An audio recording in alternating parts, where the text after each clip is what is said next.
Break नंतर तुमचं पुन्हा एकदा स्वागत आणि आपण लोकसभेचा वेध घेतोय 4 राज्यांच्या विधानसभा निवडणुकांच्या निकालावरून।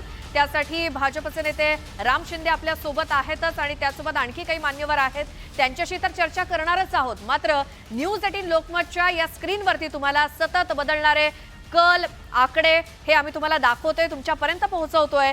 कारण कोणकोणत्या राज्यामध्ये चित्र हळूहळू स्पष्ट होत आहे। छत्तीसगड मधलं चित्र स्पष्ट व्हायचं अजून बाकी आहे, तेलंगणातलं चित्र ऑलमोस्ट स्पष्ट झालेलं आहे आणि या सगळ्या आकड्यांसाठी जाऊयात विलासकडे।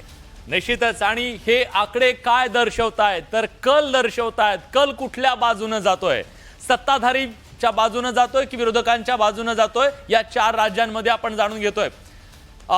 या बाजूला विरोधकांच्या बाजूने काँग्रेसच्या बाजूने 263 जागा जाताना दिसतायत, तर 66 जागा या इतरांच्या पारड्यामध्ये जात आहेत। तर 309 जागा एकूण 4 राज्यां प्रेक्षकांना हे सांगायला हवं की 4 राज्यातल्या जे एकूण जागा आहेत विधानसभेच्या, त्यापैकी 309 जागांवरती भाजप सध्या कलांमध्ये पुढे आहे, तर 263 जागांवर काँग्रेस आहे, 66 जागांवर इतर आहेत। तर या सगळ्यातून एक स्पष्ट चित्र असं दिसतंय की भाजपला सध्या तरी एज मिळतोय, भाजप पुढे दिसतंय। 2 मोठी महत्त्वाची राज्य राजस्थान आणि मध्य प्रदेश सारखी राज्य भाजप आपल्या हातात घेऊ पाहत आहे आणि कल तरी सध्या तसे दिसतायत। रिझल्ट मध्ये ते कन्वर्ट होतं का हे पाहावं लागेल। पण राम शिंदेजी, मला प्रश्न तुम्हाला हा विचारायचा आहे, 260 प्लस 66 हे दोन जर एक हे दोन 260 प्लस 66 हे जर एक झालं तर 313 पेक्षा जास्त होतं आणि इंडिया आघाडीच्या माध्यमातून हे एकीकरणाचा प्रयत्न सुरू आहे। ही चिंता आहे का? दाखवली शेवटी तुम्ही ही बेरीज दाखवत असताना भाजप विरोधी सगळे एकत्र मोजणार, असं कसं करता येईल? लोकशाहीमध्ये 2 अधिक 2 4 होत नाही, पण सगळ्यांना एकत्र घेऊन इंडिया आघाडी स्थापन करण्याचा त्यांचा प्रयत्नच आहे ना। भाजपला जर हरवायचं असेल तर हाच नारा आहे ना त्यांचं इंडी विस्कटलेली आहे। त्याचं कारण सांगतो, आम्ही पूर्वी लोकसभेच्या राजस्थानमध्ये देखील सगळ्या जागा जिंकल्या आणि एक जागा सोडली मध्य प्रदेशमध्ये तर सगळ्या जागा जिंकल्या, ज्या वेळेस आमचं सरकार नव्हतं। आता आपण जर ट्रेंड पाहताय तिथं दोन्ही ठिकाणी आमचं सरकार येत आहे, अशी स्थिती आहे। आणि येणाऱ्या लोकसभेला काय होणार ते तुम्ही ते पण करा ना विश्लेषण। शेवटी तुम्ही आताच्या आकड्यावरून ज्यावेळेस विश्लेषण दाखवता त्यावेळेस त्यावेळेची लोकसभा, त्यावेळेचे असलेले सरकार, आता होऊ घातलेले सरकार, आताचा ट्रेंड हा देखील त्याच्यामध्ये कॅल्क्युलेट केला पाहिजे। आणि म्हणूनसाठी संपूर्ण इंडीने जो काही प्रयत्न केला तो इथे सपशेल अपयशी अयशस्वी ठरला। भारतातल्या 5 राज्यातल्या जनतेने सपशेल नाकारल्याचीच भूमिका आहे। तेलंगणामध्ये जिंकते, पण आम्ही छत्तीसगडमध्ये बघा किती प्लस झालोय। आता परत छत्तीसगडमध्ये आम्ही पुढे गेलो, 48 झालो, 40 42 46 42 होता, आता परत छत्तीसगडमध्ये आम्ही पुढे येतोय। अशा परिस्थितीत काही जरी झालं तर एक मान्य करावं लागेल, काँग्रेस मुक्त भारत हे तुमचं काही स्वप्न पूर्ण होताना दिसत नाहीये आणि ते काही शक्य पण वाटत नाहीये। काँग्रेस मुक्त भारत ही जे काही आम्ही नारा दिला त्या दिशेने जात असताना काँग्रेस मुक्त भारत आता सगळे मिळून काँग्रेस वाचवायला निघाले, आलं का लक्षात? ठीक आहे, मी मुलांकडे जातो। आता आपल्याकडे राज्य सचिव मुलानी आहेत। मुलानी जी असं का होतंय बरं? सुवर्ण संधी तुमच्याकडे होती, 18 वर्षांची अँटी इन्कम्बन्सी मध्य प्रदेशमध्ये होती, ती तुम्हाला एनकॅश करता आली नाही। दुसऱ्या बाजूला राजस्थानमध्ये तुमचं सरकार जे मजबूत सरकार मानलं जात होतं तिथं पुन्हा जादू चालेल असं म्हटलं जात होतं, तेही होताना दिसत नाहीये।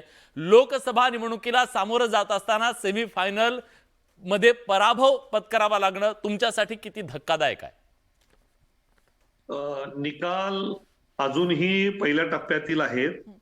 ट्रेंड आपण जर पाहिले तर ट्रेंड अजूनही हे सुरू आहेत आणि आपण ज्याप्रमाणे आता म्हणत आहात तसं अजूनही चित्र स्पष्ट नाहीये। मला निश्चित खात्री आहे की निकाल फायनल होऊपर्यंत निश्चितपणे आम्ही राजस्थान आणि मध्य प्रदेशमध्ये आघाडी घेतलेली असेल। तेलंगणामध्ये तुम्ही बघत आहात, मी तेलंगणामध्ये स्वतः निरीक्षक म्हणून गेले 15-20 दिवस तिथे काम केलेलं आहे। लोकांच्या मध्ये या भारत जोडोच्या राहुल गांधींच्या यात्रेचा खूप मोठा परिणाम हा आपल्याला या निवडणुकीमधून दिसून येत आहे। काँग्रेस मुक्त भारत करण्याचं जे भाजपाचं धोरण किंवा भाजपाचा अजेंडा होता त्याला निश्चितपणे या भारतातल्या जनतेनं नाकारलेला आहे. पण पण राहुल पण गांधींची मुलानीजी राहुल गांधी- प्रामाणिकपणे उत्तर मला तुमच्याकडून हवं आहे. जर यश मिळालं तर राहुल गांधींचं, मग त्यांच्या भारत जोडोचं, राजस्थान मध्य प्रदेशमध्ये अपयश मिळालं तर तिकडे नाही, असं कसं होऊ शकेल? यात्रा तर सगळीकडेच गेली होती. ते यश मिळायचं असेल तर सगळीकडे मिळायला हवं होतं. जबाबदारी घ्यायची तर दोन्ही घ्यायची. यशाची जबाबदारी आमची, अपयशाचे धनी दुसरे, असं कसं चालेल? असं मी म्हणत नाहीये. निश्चितपणे निकाल अजून येणार आहेत आणि तुम्हाला राजस्थान आणि मध्य प्रदेशमध्ये देखील हे ट्रेंड आपल्याला बदललेले दिसतील आणि या बर. ठिकाणी आपण विजयापर्यंत जाऊ. आपल्याला या निकालातून निश्चितपणे एक समोर आला असेल हा की राहुल गांधींचा जो विचार होता की नफरत के बाजार में हाँ. मोहब्बत की दुकान, हा लोकांना जातीयवादाशी जे आपण जातीय शक्तींशी जी आपण हातमिळवणी केली होती, तेलंगणामध्ये एमआयएमशी हातमिळवणी होती, केसीआरच्या बरोबर हातमिळवणी होती, हे लोकांनी निश्चितपणे कुठेतरी समोर आणलेलं आहे. आणि लोकसभेची निवडणूक समोर पाहता तेलंगणातील रिझल्ट असतील आणि हे छत्तीसगडमधील रिझल्ट असतील हा आणि राजस्थान आणि मध्य प्रदेश हे दोनचा आपण अजून पहिल्या टप्प्यात आहोत, ह्या सर्वांचा हा. विचार करता निश्चितपणे लोकांनी काँग्रेसला स्वीकारलेला आहे. तसेच कर्नाटकमध्ये ज्या आम्ही स्कीम दिल्या गॅरंटीच्या, त्या गॅरंटीच्या स्कीम्स 100% जे आम्ही वचनं दिली होती ती मानलेली आहेत. आणि तेलंगणाच्या निवडणुकीमध्ये मी ग्राउंडवर होतो. लोकांच्या मध्ये एक अभूतपूर्व प्रेम, अभूतपूर्व विश्वास हा काँग्रेसबद्दल दिसत होता. का तर आम्ही कर्नाटकमध्ये दिलेली आश्वासनं पहिल्या वर्षाच्या आत पूर्ण केली आणि काँग्रेस हे गोरगरिबांसाठी काम करणार आहे.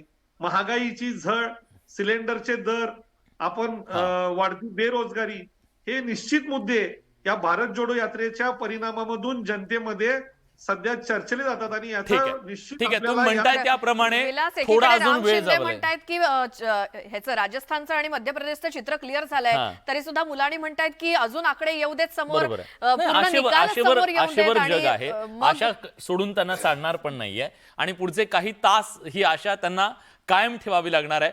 आपल्या सोबत दोन वेगवेगळ्या राज्यामधून आपले प्रतिनिधी जोडले गेलेले आहेत. आपण त्यांच्याकडे जाऊया. तेलंगणामधनं संजय तिवारी आपले प्रतिनिधी आहेत आणि छत्तीसगडमधनं युगल तिवारी तिवारी आहेत. आहेत. तर सुरुवातीला आपण तेलंगणामध्ये जाऊयात, हैदराबादमध्ये जाऊयात. संजय, वहां के क्या अभी अपडेट्स है तेलंगाना के? तख्ता पलट तय है, तय माना जा सकता है? देखिए, अभी तक जो तस्वीर सामने आ रही है उसमें तो साफ है कि तेलंगाना में सत्ता बदल रही है, कांग्रेस लीड कर रही है और ये मार्जिन जो है वो बहुत मतलब जो मैजिक फिगर है उससे ऊपर जा रहा है। रात याद आती है तो हम कांप उठते हैं। MIC गैस के कारण, गैस के रिसाव के कारण हजारों भाई बहन, जिनमें हमारे छोटे छोटे बच्चे शामिल थे,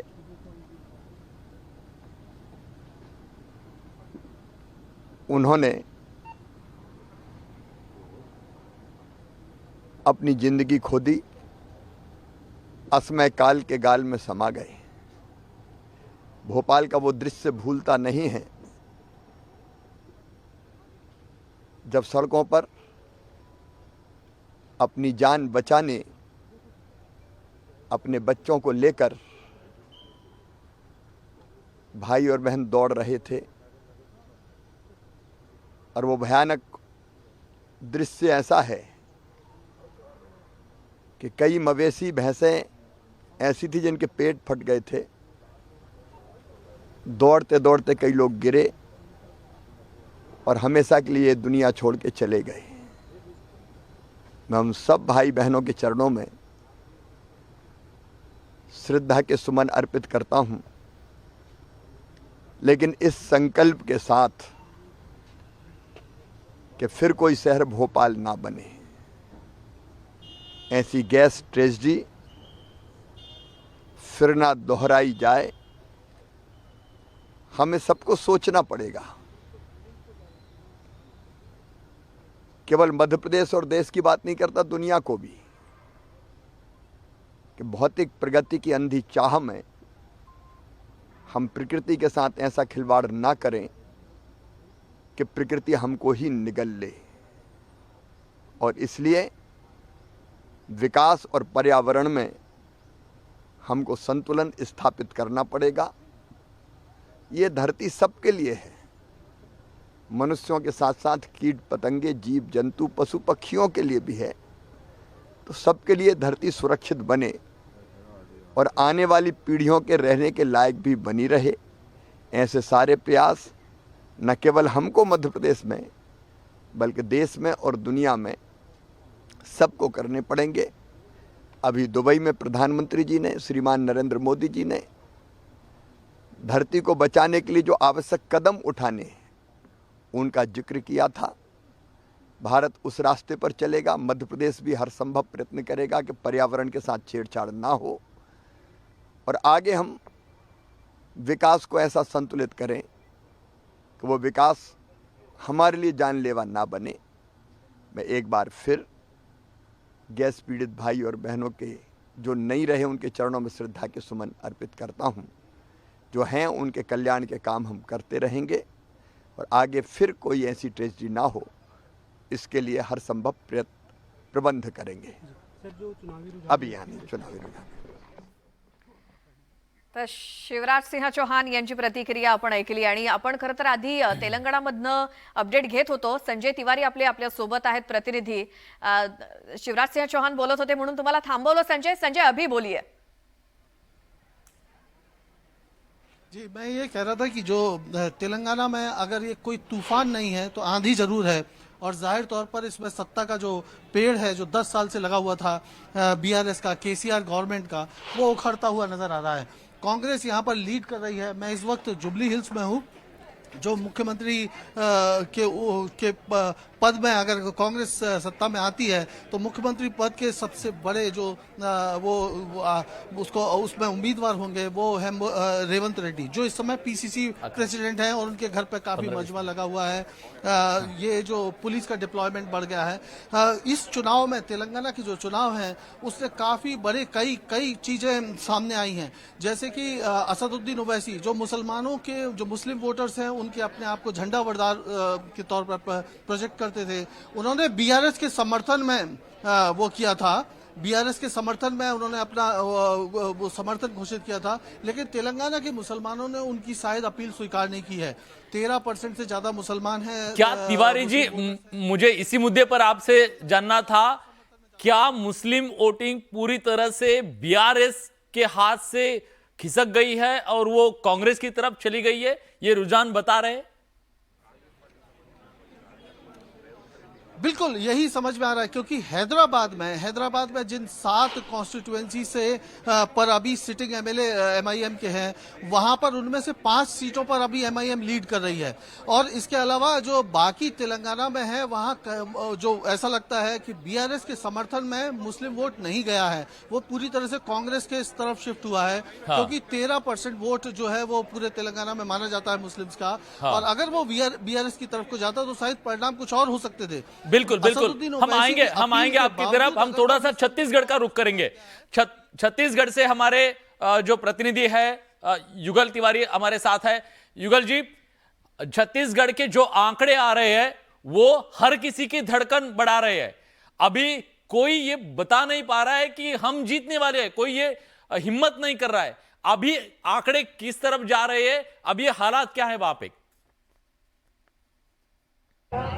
जी देखिए, बिल्कुल जिस तरह से एग्जिट पोल के जो आंकड़े आए थे उस समय कांग्रेस की जो बाछें हैं, वो चेहरे हैं, वो खिली हुई थी। लेकिन अभी जिस तरह से शुरुआती रुझान आ रहे हैं उसे अधिकांश स्थानों पर बीजेपी को बढ़त दिख रही है। और सबसे बड़ा अपडेट यही है कि छत्तीसगढ़ के जो 12 मिनिस्टर से उनमें से 6 जो मंत्री हैं वो अभी अपने अपने विधानसभा क्षेत्रों से पीछे चल रहे हैं। हालांकि दूसरी और तीसरी राउंड की गणना है वही पूरी हो सकी है, तो ये कहा जा सकता है कि जीत का ऊंट है वो किसी करवट बैठ सकता है। और आखिर ये तो लगभग 2 बजे तक ही साफ हो जाएगा पिक्चर कि आखिर बढ़त किसको मिल रही है और जीत किसको होगा और कौन सरकार बना सकती है। लेकिन अभी जो शुरुआती रुझान आ रहा है वो बीजेपी के फेवर में है, पक्ष में है। और जिस तरह से अगर हम इस वक्त मौजूद हैं राजधानी रायपुर में, तो ये यहाँ पर जो 7 सीटें हैं,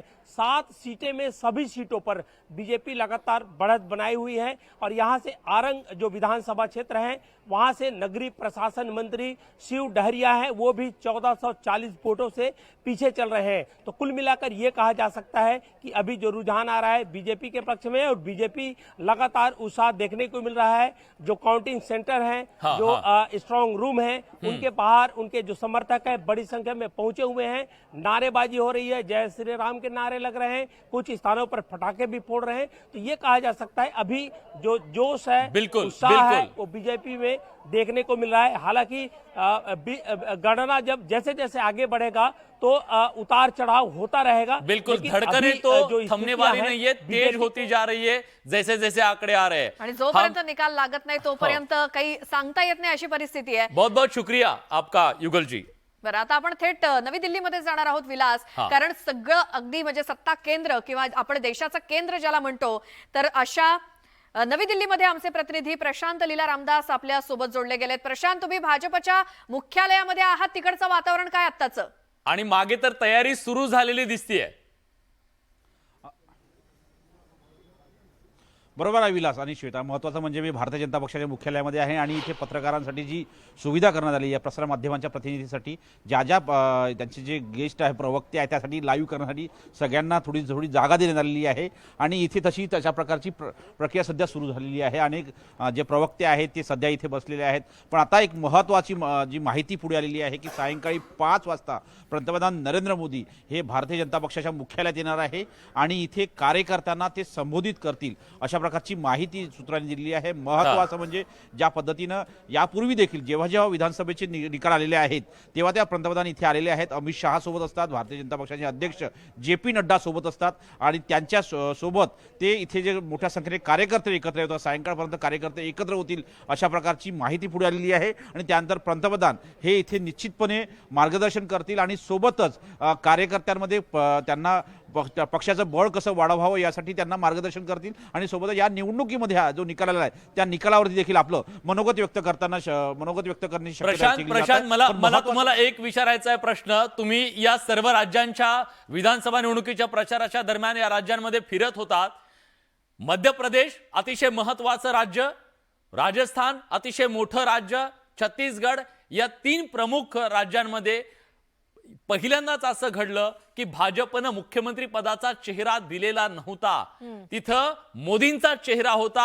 ही एक मोठी रिस्क होती। जर आज तिथे पराभव झाला असता तर तो मोदींचा पराभव अशा प्रकारे विरोधकांनी सांगितलं असतं आणि 2024च्या निवडणुकीला सामोरं जात असताना भाजपसाठी हा कसोटीचा काळ ठरलेला असता। पण आज तेच इनकॅश करण्याचा प्रयत्न होतोय का? हा मोदींचा विजय आहे, हा मध्य प्रदेश, छत्तीसगडमध्ये केलेली कामगिरी आणि राजस्थानमध्ये जर विजय झाला तर तो मोदींचा विजय हे एस्टॅब्लिश केलं जाईल का? त्याची ही तयारी आहे का? नाही, बरोबर आहे। ज्या पद्धतीचे कल आपल्या हातात येत आहे आणि त्या पद्धतीने जर बघितलं आपण तर राजस्थानमध्ये साधारणतः 101 जागेवरती भाजपचे कल आलेले आहेत आणि 72 जागेवरती काँग्रेस आहे। आणि जर मध्य प्रदेशमध्ये जर बघितलं आपण 160 जागेवरती भाजप आहे आणि 67 जागेवरती काँग्रेस आहे। आणि ते जर बघितलं तर छत्तीसगडमध्ये आतापर्यंत पुढे असलेलं काँग्रेस हे पिछाडीवरती आहे, 46 भाजप आहे आणि 42 काँग्रेस आहे।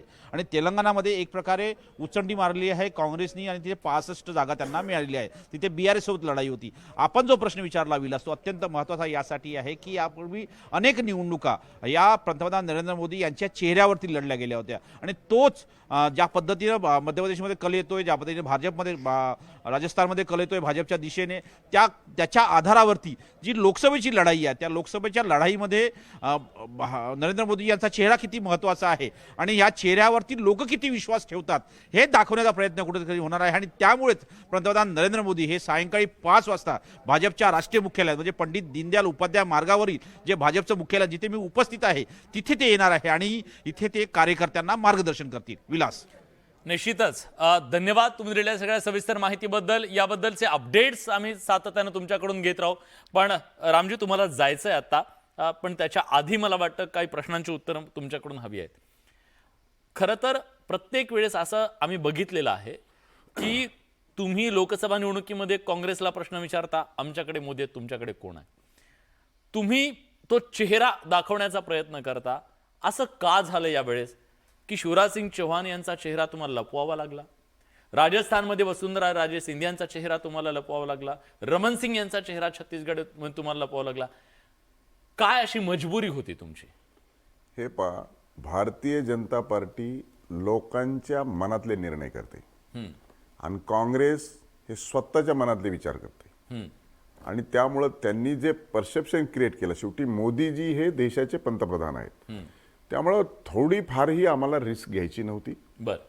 आणि त्यामुळं एकमत आणि सहमती झाली नाही. अँटी इन्कम्बन्सी भीती होती? अँटी इन्कम्बन्सी होती का नव्हती? भीती होती का? म्हणजे होती की नाही, नाही? सगळ्या गोष्टीची आम्ही केअर करतो, काळजी घेतो आणि त्यामुळं यशस्वीरित्या पुढे जातो. बर. काँग्रेस लोकांची काळजी कमी करते, स्वतःच्या मनातला अजेंडा वापरते, त्याच्यामुळे त्यांची अशा पद्धतीने हार होते. आपण कोणत्याही स्थितीमध्ये कुठेही ते व्हेरीफाय करू शकता.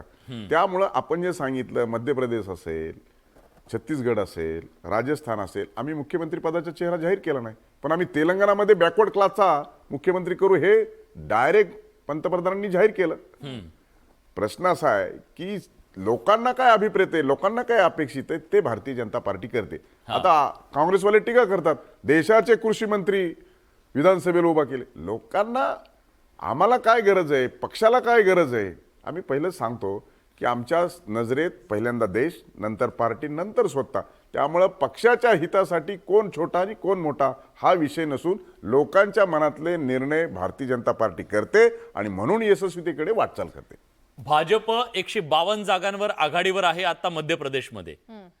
जर हा विजय झाला, अशाच पद्धतीनं विजय झाला मध्य प्रदेशात, हेच तो आकडे विजय राहिले तर. मोदींचा की मामांचा? तो विजय भारतीय जनता पार्टीचा, नंतर मोदींचा आणि नंतर मामांचा. बर. नड्डांचं काहीच नाही? नड्डा तर अध्यक्ष आहेत, पक्षाचे अध्यक्ष म्हणजे त्यांचाच नाही, नाही. आता असं झालंय खैरे म्हणजे काँग्रेसचे खरगे आणि जे पी नड्डा हे या चित्रात कुठे दिसत नाही. भारतीय दोन जनता, अध्यक्ष. मी सांगितलं, मी बघा जाणीवपूर्वक सांगितलं, हा विजय भारतीय जनता पार्टीचा आहे आणि भारतीय जनता पार्टीचे राष्ट्रीय अध्यक्ष जे पी नड्डाजी, म्हणजे अल्टिमेटली त्यांना श्रेय जातं. आणि नंतर मोदीजींचं कार्य, कर्तृत्व आणि केंद्रातलं सरकार हे मोदीजींचं आणि नंतर मामांचा. बर. पक्ष संघटना ही प्रथम. मला तौफिकजींना विचारायचं. तौफिकजी, आता आपण असं गृहीत धरू, म्हणजे आशा आहे तुम्हाला निश्चित, त्याच्याबद्दल काही दुमत नाही. जर तरचा प्रश्न आहे हा, जर हे कल पुढेच कायम राहिले तर राजस्थान आणि मध्य प्रदेश मधल्या अपयशाचं खापर कुणावर फोडायचं याची रणनीती काही ठरली आहे? म्हणजे खरगे असू शकतात का? नाही, निश्चितपणे खरगे साहेब हे अनुभवी आहेत आणि त्यांनी पूर्ण भारतामध्ये काँग्रेसचं अध्यक्षपद स्वीकारल्यानंतर आपल्याला संघटनामध्ये बदल 100% दिसले असतील. आपण या निकालाचं विश्लेषण करताना यश अपयश हे निश्चित राहणार आहे. कुणीतरी जिंकणार आहे, कुणीतरी हारणार आहे. पण आपण जर विचार केला तर काँग्रेसची परिस्थिती लोकसभेच्या निवडणुकीची तयारी म्हणून आपण या विधानसभेच्या 5 राज्यांच्या निवडणुकीकडे बघत असताना निश्चितपणे आमचा परफॉर्मन्स मध्ये बदल हा आपल्याला दिसून आलेला असेल आणि हा दिसत आहे. आता निकाल अजून मतपेट्यामध्ये निकाल अजून कन्फर्मेशन फायनल नाही, मुलांची बरोबर आहे. तुम्ही तुमची भूमिका मांडताय, त्याच्याबद्दल दुमत असण्याचं कारण आहे, पण एका मुद्द्याकडे मला तुमचं लक्ष भेदायचं आहे. निश्चितपणे हे सर्व कदाचित गेल्या नाही, निश्चित आम्ही सर्वजण याच्यावर. पण मुलांनी गेल्या 2014 पासून आपण असं गृहीत धरूया किंवा त्याच्या आधी पण देशामध्ये नेरेटिव्ह हा धर्म आधारित राजकारणाचा ठरलेला होता. तुम्ही सातत्यानं भाजपवर आरोप करत होतात की हे धर्माचा आधार घेतात, जातीत भांडणं लावतात वगैरे वगैरे सगळ्या ह्या गोष्टी.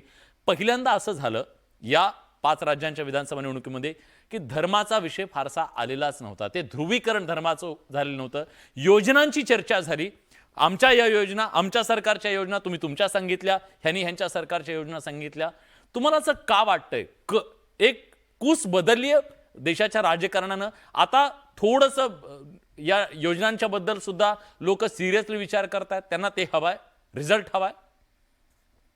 निश्चितपणे सामान्य जनता महागाई, बेरोजगारी या विषयामुळे त्रस्त आहे आणि लोकांना